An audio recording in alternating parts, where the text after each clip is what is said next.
प्रिय छात्रों, नमो नमः। मैं डॉक्टर हरिनारायण उपाध्याय, आपका शिक्षक। विद्यार्थी ऑनलाइन पढ़ेंगे और बढ़ेंगे शैक्षिक चैनल पर हार्दिक स्वागत करता हूं। जैसा कि आप लोगों को ज्ञात है कि हम लोग इस समय संधि का अध्ययन कर रहे हैं और संधि के अध्ययन में स्वर संधि के भेद में आज हम गुण स्वर संधि का अध्ययन करेंगे। गुण स्वर संधि किसे कहते हैं? महर्षि पाणिनि ने एक सूत्र दिया है जिसको कहते हैं आद गुणा। आद गुणा सूत्र अष्टाध्यायी के छठे अध्याय का पहले पाद का 27वें क्रमांक का सूत्र है। इस सूत्र के आधार पर हमें परिभाषा में यह लिखना पड़ा है, एक कंडीशन दी गई, एक शर्त दी गई। जैसे यदि वर्षा अच्छी होगी तो फसल अच्छी होगी, यदि वर्षा ही अच्छी नहीं हुई तो फसल कैसी अच्छी होगी। उसी तरह से यदि इस नियम का पालन किया गया तब तो जो आप संधि करेंगे वह संधि नियमानुसार होगी। यदि इसका पालन ही नहीं हुआ नियम का तो आपकी संधि में दोष आ जाएगा। इसलिए महर्षि पाणिनि ने सूत्र की व्यवस्था करके संधि को समझाने का प्रयास किया है। प्यारे बच्चों, यहां हमने परिभाषा लिखा है, यदि आ अथवा आ के पश्चात, आ अथवा आ क्यों हुए ये? चूंकि ये आद का अर्थ होता है प्रारंभ में। प्रारंभ में यदि ह्रस्व अथवा दीर्घ आ के पश्चात ह्रस्व या दीर्घ ई उ री आते हैं तो दोनों के मिलन से क्रमशः ए ओ अर अल हो जाता है। कैसे होता है इसको हम आपको समझाने का प्रयास कर रहे हैं। देखिए, यहां पर ह्रस्व आ है, यहां दीर्घ आ है। इसके पश्चात कहा जा रहा है यदि ई उ री आए तो ए ओ अर अल हो जाएगा। यही कंडीशन है, यही शर्त है। जैसे हमने एक शब्द लिया है और वो विच्छेद में, यहां पर है उप धन इंद्र। उप में आ का उच्चारण हो रहा है, आ के बाद ई का उच्चारण हो रहा है, इसलिए यहां पर ए हो जाएगा और ये हो जाएगा मिलकर के उपेंद्र। अब स्पष्ट हो गया कि ह्रस्व आ के बाद ह्रस्व ई के आने पर, यहां देख लें ह्रस्व ई है और यहां पर ए हो गया। इस तरह से उपेंद्र बन गया। इसी तरह से आप एक और उदाहरण देख लें।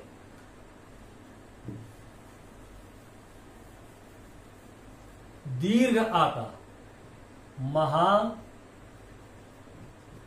धन इंद्र,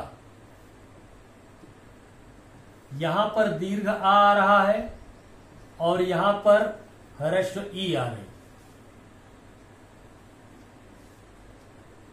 दोनों मिलकर के ए हो जाएगा तो यहां हो जाएगा महेंद्र। महेंद्र, क्योंकि शर्त यह है कि ह्रस्व अथवा दीर्घ आ के पश्चात कोई भी वर्ण आता है ई उ री में से तो दोनों के मिलन से ए ओ अर अल हो जाता है। आइए हम दूसरा उदाहरण लेते हैं।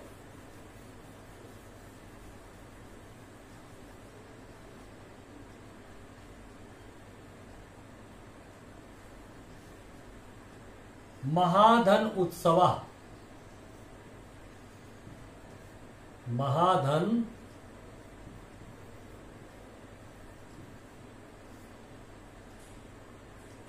उत्सव।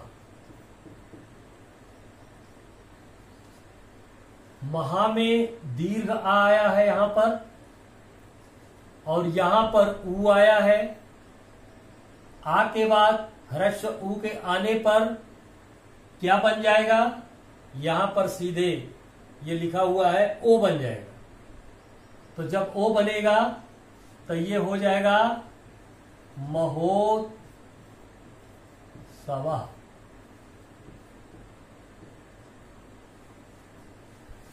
इसी तरह से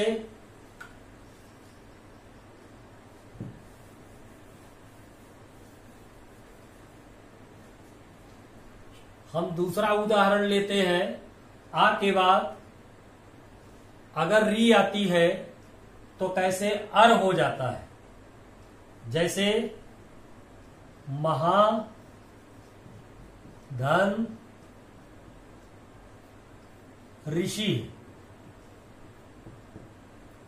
यहां पर दीर्घ आ का उच्चारण हुआ है, यहां पर री है। दीर्घ आ के बाद री के आने पर यहां पर अर हो जाएगा।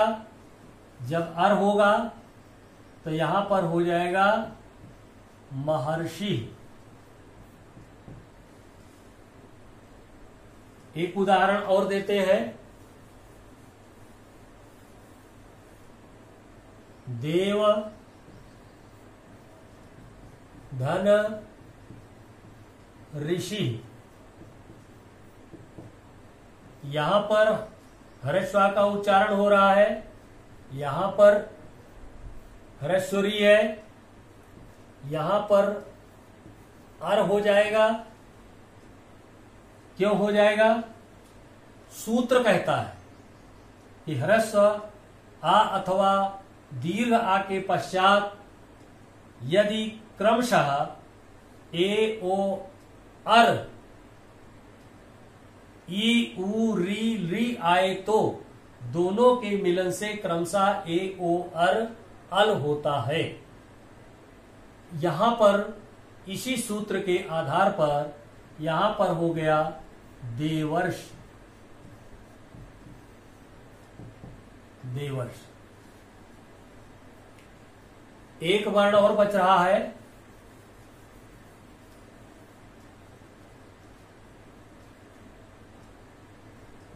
तव धन री कार।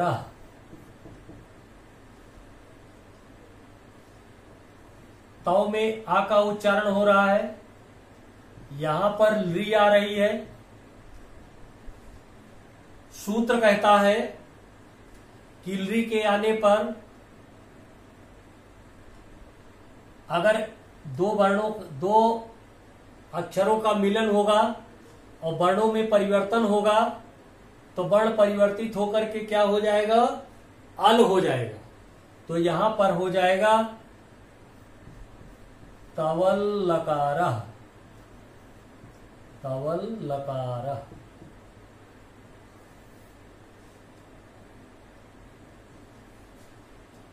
इस प्रकार से आपका गुण संधि का नियम और कैसे एक दूसरे शब्दों के सन्निकट आने पर वर्णों में परिवर्तन होता है और वर्णों के परिवर्तन के लिए महर्षि पाणिनि ने सूत्र का विन्यास किया है। जब हम उस सूत्र को लागू कर देते हैं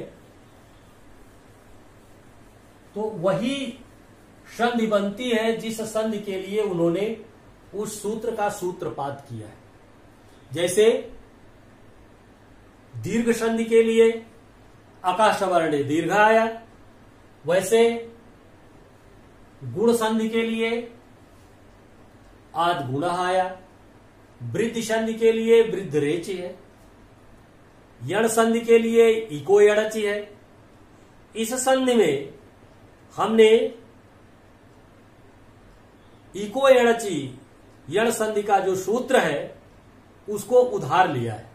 उधार लेकर के तब री और ली का जो हमारा कॉन्सेप्ट बन रहा है वो बना है, क्योंकि पाणिनि महोदय का यह कहना है कि जैसे हमारे यहां व्यवहारिक जीवन में किसी वस्तु का अभाव हो जाता है तो हम लोग दूसरे से कोई सामान लेकर के अपने घर की पूर्ति करते हैं, बाद में फिर हम उसको लौटा देते हैं। उसी तरह से सूत्र को भी हम उधार ले लेते हैं और उधार ले लेकर के अपना काम चलाते हैं। जब हमारा काम चल जाता है तो सूत्र तो वही रहता है, सूत्र आता थोड़ो है, केवल व्यवहारिक रूप में हम उसको अपने फायदे के लिए, अपनी शुद्धि के लिए कि हमारी संधि में कहीं गलत न हो जाए, इसलिए हम उसका उपयोग करते हैं। तो प्यारे बच्चों, आज हमने आपको गुण स्वर संधि पढ़ाया और मुझे विश्वास है कि आप लोगों की समझ में अच्छे ढंग से आया होगा। आज हमारी कक्षा यहीं विश्रांत लेती है। अगली कक्षा में हम पुनः मिलेंगे।